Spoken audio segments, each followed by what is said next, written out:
Giraffes Can't Dance by Giles Andre, illustrated by Guy Parker Reese.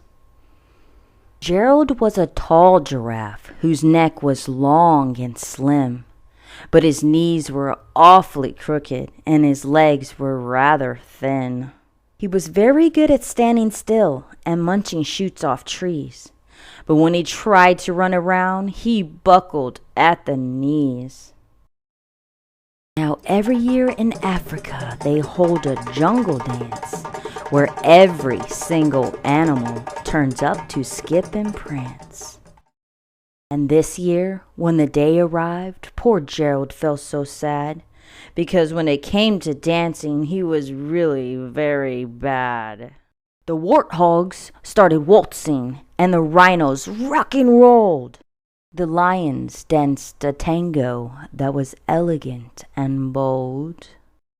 The chimps all did a cha-cha with the very Latin feel, and 8 baboons then teamed up for a splendid Scottish reel.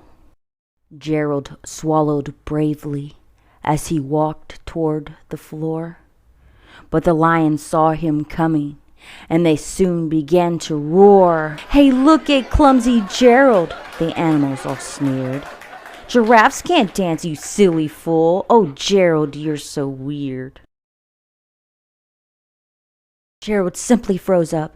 He was rooted to the spot. "They're right," he thought. "I'm useless. Oh, I feel like such a clod." So he crept off the dance floor and he started walking home.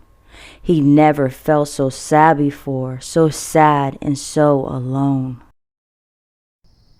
Then he found a little clearing and he looked up at the sky. "The moon could be so beautiful," he whispered with a sigh.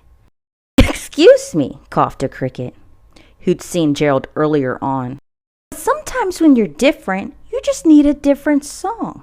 Listen to the swaying grass and listen to the trees. To me, the sweetest music is those branches in the breeze. So imagine that the lovely moon is playing just for you. Everything makes music if you really want it to." With that, the cricket smiled and picked up his violin. Then Gerald felt his body do the most amazing thing. His hooves had started shuffling, making circles on the ground.